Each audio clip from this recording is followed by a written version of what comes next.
Sarah counted her remaining ammunition, 8 rounds in her current magazine, plus 2 full magazines in her pack. 48 bullets total to hold off what looked like 30 or 40 enemies climbing the ridge toward her position. The math wasn't promising. She had chosen her defensive position carefully during the brief respite after destroying the convoy. A natural fortress of large boulders created overlapping fields of fire while providing multiple escape routes. Sarah had also gathered rocks to create additional cover and cleared away loose stones that might give away her movement. The first enemy fighters appeared about 200 yards downslope, moving cautiously from rock to rock. Sarah watched them through her scope, noting their equipment and tactics. These weren't the elite snipers she had eliminated earlier. These men carried assault rifles and moved in standard infantry formations, but they were still dangerous in large numbers. Sarah waited until 6 of them had moved into the open, then fired her first shot. The lead climber dropped immediately, causing the others to scramble for cover. She shifted targets and fired again, wounding another man who cried out in pain and slid back down the slope. The return fire was immediate and intense.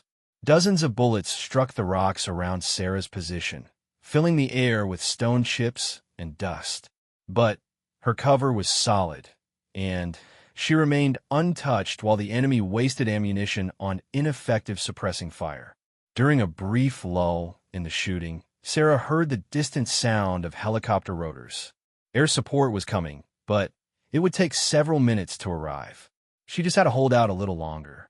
The enemy forces had learned from their first assault. Instead of advancing directly up the slope, they began working their way around both sides of the ridge. Sarah realized they were trying to surround her position and attack from multiple directions. She shifted to the left side of her boulder fortress and spotted movement among the rocks. 3 fighters were trying to flank her from the north, staying low and using the terrain to mask their approach. Sarah aimed carefully and dropped the lead man with a single shot, causing the other 2 to retreat temporarily.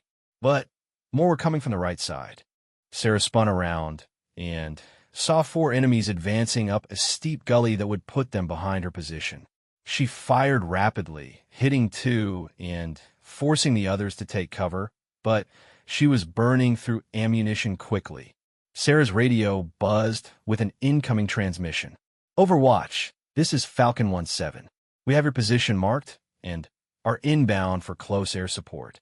Can you mark targets? Relief flooded through Sarah as she heard the helicopter pilot's voice.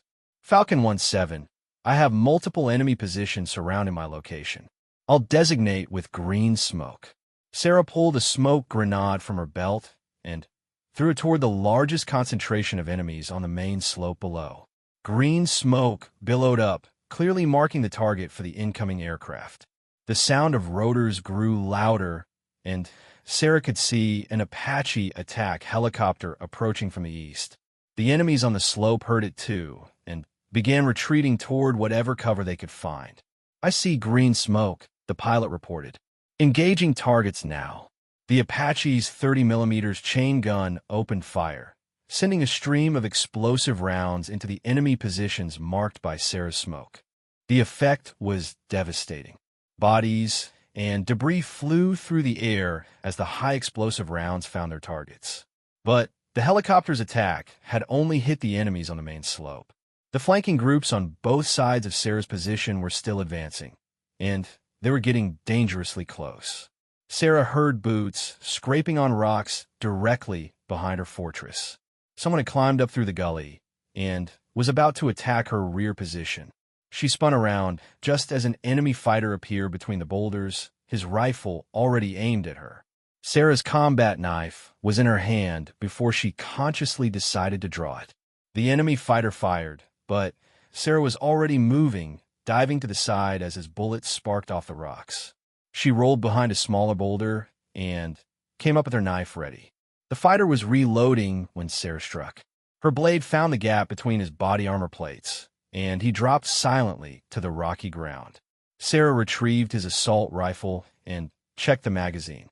30 rounds of 7.62mm ammunition that might prove useful. The Apache was making another attack run, its rockets streaking toward enemy positions on the ridge. Explosions echoed across the valley as the helicopter systematically eliminated the larger groups of fighters. But Sarah could still hear movement from multiple directions as smaller groups continued their advance. Overwatch, be advised we're taking small arms fire from your position, the pilot reported. We can't get close enough for precision strikes without risking friendly fire. Sarah understood the problem. The enemy fighters were now too close to her position for the helicopter to attack them safely. She was on her own again, at least until the situation could be resolved.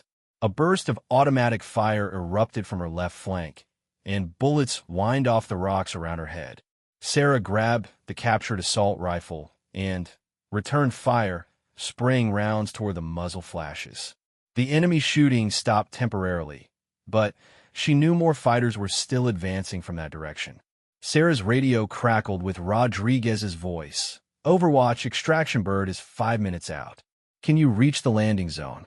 She looked toward the designated extraction point, a flat area about 400 yards from her current position.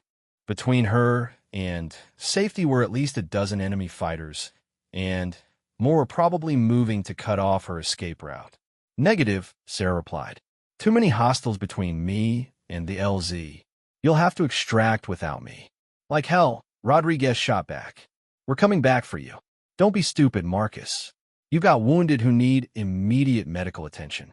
Get them to safety and send reinforcements if possible. There was a long pause before Rodriguez responded. Copy that, Overwatch. Stay alive. That's an order. Sarah smiled despite her desperate situation. Rodriguez was following proper tactical doctrine, but she could hear the pain in his voice at leaving a teammate behind. The sound of approaching footsteps brought Sarah's attention back to the immediate threat. At least 3 fighters were advancing up the gully behind her position, while others continued to close in from both flanks. She was about to be completely surrounded. Sarah made a decision that surprised even herself. Instead of staying in her defensive position and fighting to the last bullet, she grabbed her rifle and the captured assault weapon and charged directly toward the strongest enemy position. The unexpected assault caught the advancing fighters completely off guard. They had expected her to remain hidden among the rocks, not come charging at them like a berserker. Sarah's rifle cracked repeatedly as she advanced, dropping enemies who were still trying to process what was happening. She reached the first group of fighters and switched to the assault rifle, firing on full automatic at point-blank range. Bodies fell around her as she fought with desperate fury, using every technique she had learned in years of close-quarters combat training. When the assault rifle ran empty, Sarah drew her sidearm and continued the attack. She was moving too fast for the scattered enemies to coordinate their response, and her sudden aggression had shattered their tactical formation. But Sarah's charge had carried her away from her defensive position and into open ground. More enemies were converging on her location from multiple directions, and she was running out of ammunition and options. A bullet grazed her left arm, spinning her around and nearly dropping her to the rocky ground. Sarah kept moving, driven by adrenaline and the knowledge that stopping meant death. She reached another cluster of boulders and threw herself behind cover just as a burst of automatic fire filled the air where she had been standing. Sarah checked her wounds and ammunition. The bullet had torn through the muscle of her upper arm, but the damage was manageable. More concerning was her dwindling supply of bullets. 6 rounds left in her rifle, half a magazine in her pistol, and no more spare ammunition. The sound of helicopter rotors was growing louder again. Sarah looked up and saw a UH-60 Black Hawk approaching from the west, probably carrying reinforcements. But the aircraft was taking heavy fire from the remaining enemy fighters scattered across the ridge. Overwatch, this is Rescue 1, came a new voice on the radio. We're inbound with a reinforcement team, but we can't land in this hot zone. Can you get to an alternate extraction point? Sarah studied the terrain around her. The original landing zone was still blocked by enemy fighters, but there was a smaller clearing about 200 yards to the east. The problem was reaching it without being killed by the enemies who were still hunting her. I can make it to the eastern clearing, Sarah reported, but I'll need covering fire from the Apache. Roger that, Overwatch. Falcon 1-7 will provide cover while you move. Sarah prepared for what might be her final sprint across the Afghan mountains. She had eliminated 10 expert snipers,